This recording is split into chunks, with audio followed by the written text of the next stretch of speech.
In some countries, running a red light is a crime. Then there's Vietnam, where the crime is waiting for the green light, because there, it's damned if you do, damned if you don't. It's utter chaos. And the menu? Well, let's just say if it moves, crawls, or barks, it becomes lunch. Some folks eat chicken, fish, pork, and what about them? They consume the entire zoo. And that's where they put that big, thick thing in their mouths. But wait a minute, you naughty one. It's not what you're imagining, all right? I'm not referring to massage parlors. I'm talking about snakes. Yes, people actually eat snakes. Sometimes alive, and they toast with snake blood. Cheers. And in some regions there, men pick a wife in a very unusual way. It's truly like caveman style. You point, you drag her by the hair, and boom, you're married. And let me warn you, what's normal for them looks like a scene straight out of a wild movie to us. You think the traffic in your country is chaotic? Hold on, little grasshopper. In Vietnam, there's no traffic, you see? There's a human swarm of scooters. If you look from above, it even looks like ant choreography with honking. No one stops, no one heeds signals, and everyone seems to know what they're doing. Except you, the tourist.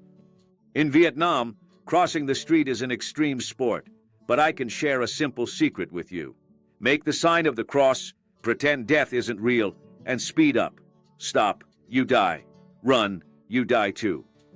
So just walk with faith, praying to God you don't get run over and become part of the chaotic landscape. Oh, and there's a brilliant detail. Every adult wears a helmet, but the kids? I've never even seen it. In Vietnam, brains only start to matter after 10. Before that, they're optional.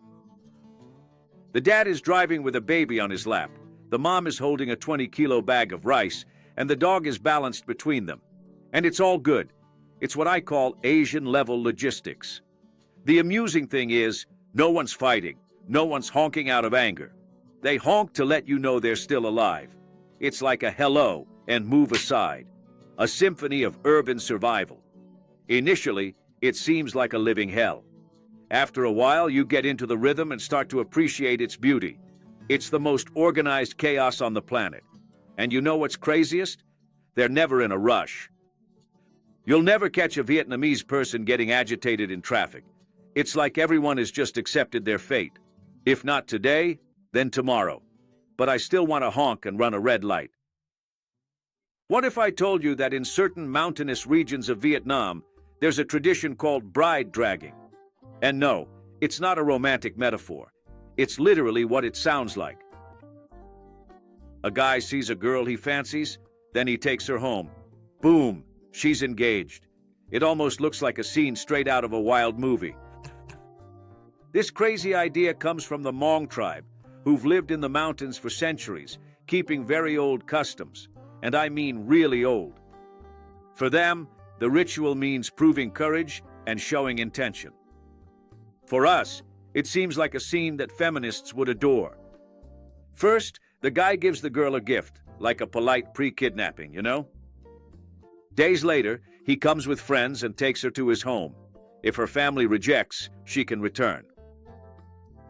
But in practice, many don't even ask if she wanted to go. And then, my friend, the tradition becomes controversial. There was even a viral video that surfaced, depicting a girl trying to flee while everyone filmed and laughed. And the worst part? They simply called it a cultural custom. Indeed, some customs are so old, it's as if time forgot to inform them the century changed. But calm down, not all of Vietnam is like that. Many young people in the country find it absurd and are fighting to change it. The difference is that over there, the line between tradition and problem is still very thin. And it truly shows just how much this country remains caught between its past and its future. It's like a place trying to be modern while still having one foot tied in the 19th century. If you think eating raw sushi is exotic, it's because you've never seen what people in Vietnam put on their plates. Over there, eating snake is normal. Yes, snake. That creature elsewhere is a synonym for fear, poison, or mother-in-law. Picture this. The whole animal is right there, and you have to put the entire snake in your mouth. Relax, girl. It's not what you're thinking, okay? In Vietnam, it's just a type of chicken that bites back. They don't just eat it, they put on a whole gastronomic show. The chef kills the animal before the customer, drains its blood, mixes it with rice liquor. And the customer, they drink it. It's like a shot of bravery. If you don't die of disgust, you gain respect, right? But wait, because the Vietnamese menu is basically a fear factor episode. Rats, turtles, rotten egg, and dog meat. Yes, my friend, the best friend of man. While we post pictures with our dogs, some over there post the dog on a skewer. And the most curious thing? They eat it with a smile, like it's a family Sunday. The reason? To them, meat is meat. There's no such thing as too cute to eat. And also because during wars and hard times, anything that moved became protein. The custom just stuck. The tourist sees it, is shocked, takes a photo, but the Vietnamese gaze upon us consuming processed sausages and ponder, "You're truly peculiar for not knowing what goes into your own meals." In the end, it's all a matter of perspective. What seems like a bizarre thing to us, for them, is simply Wednesday night's dinner. Just do me a favor, don't take your furry little friend to Vietnam, okay? Oh, and don't forget to send this video to your friend who loves putting a snake in their mouth. I think they'll absolutely adore this section. Some countries launch luxury trends, and then there's Vietnam, which launched fashionable pajamas. Over there, women actually go out in their pajamas. But it's not those old sleeping shorts and a torn t-shirt. No. It's a full ensemble, a stylish button-up shirt, chic patterned pants, and often even a coordinating face mask. It's the woke up and ready for the world look. They go to the market, on boats, to work, and even sell flowers on the street. And the funniest part is that no one finds it strange, because there, comfort is style. And let's be honest, they're right. While we struggle to pick an outfit, in Vietnam, the logic is simple. Why change clothes if I was already born beautiful and comfortable? And at first you laugh, take pictures, find it funny. But after a few days in Hanoi's humid heat, you start to wonder, should I have brought my polka dot pajamas too? It's practical, light, cheap, and democratic. In Vietnam, no one judges you for wearing pajamas. In fact, they look at you strangely if you're too dressed up. Back where I used to live, people also had a peculiar style, the politician's shirt from the last election look. They did everything in it: sleep, go to the market, go to the gym. Now picture this. You're married, you wake up all romantic in the morning, turn over, and are suddenly staring at the face of the mayor you despise most. It takes a moment to process. It's not a nightmare. It's just your wife, sleeping soundly in his t-shirt. Next time you wake up and think, I have nothing to wear, remember the Vietnamese women. In Vietnam, chairs lost the war. The floor is king, seriously. While we seek comfort in reclining sofas and ergonomic cushions, they simply squat and make their lives there. They eat, converse, flirt, work. Everything happens on the floor. It's truly impressive. You walk through the streets of Hanoi, and it seems like the entire country has decided to live in permanent picnic mode. There are groups of friends sitting in a circle on the sidewalk, people eating lunch on 6-inch-high stools, and kids playing between the adults' legs as if it were an underground restaurant. And the most incredible part? No one complains about back pain, because there, flexibility is a cultural heritage. While our knees crack just bending down to pick up a coin, they squat while eating hot soup. It's almost like a yoga class, but with utensils. You see the people there, all relaxed, sitting on a plastic stool that cost the equivalent of $1, and you realize comfort has nothing to do with luxury. It has to do with custom. In fact, this habit is so natural that even cafes and restaurants have adopted it.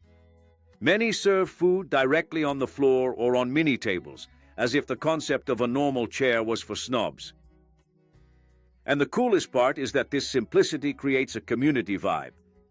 Everyone gathers, sharing food, laughter, and stories, and for a few minutes, Vietnam transforms into one big open-air living room.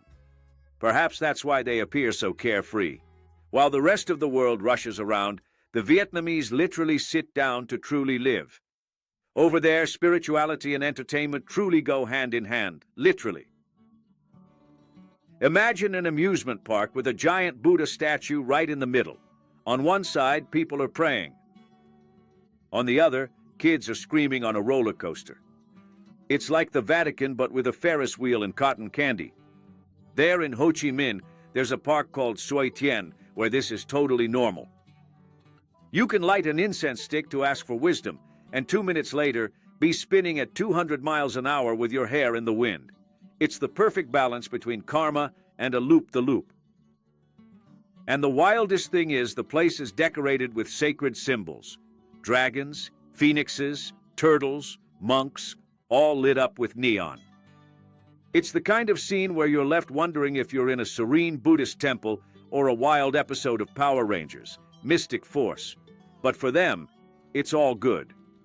There isn't such a rigid separation between the divine and the enjoyable.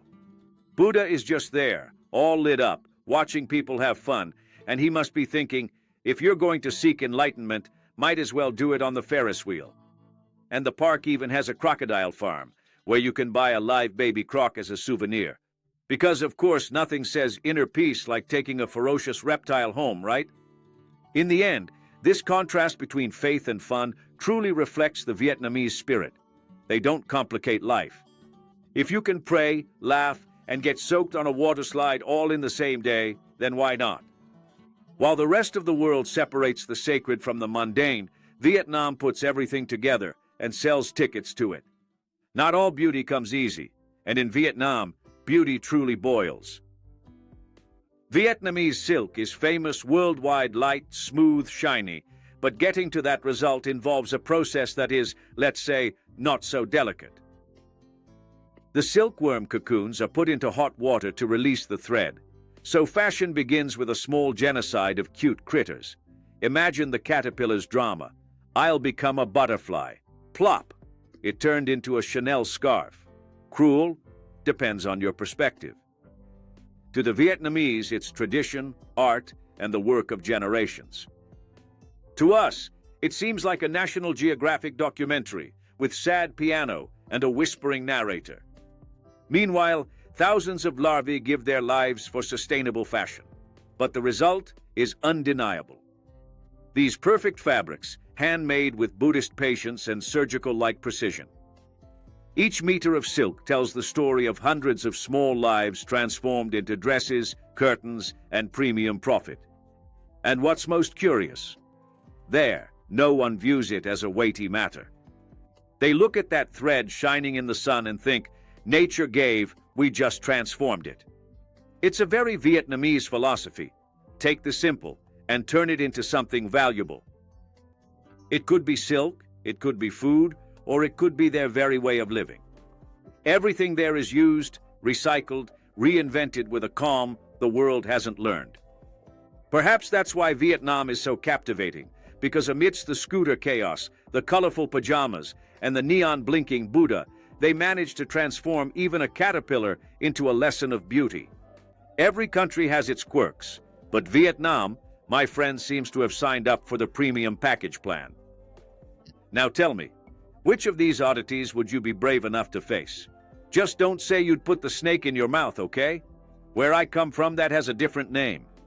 Comment Vietnam below, so I know you survived until the end. And send this video to that friend of yours who's always saying they love trying new things.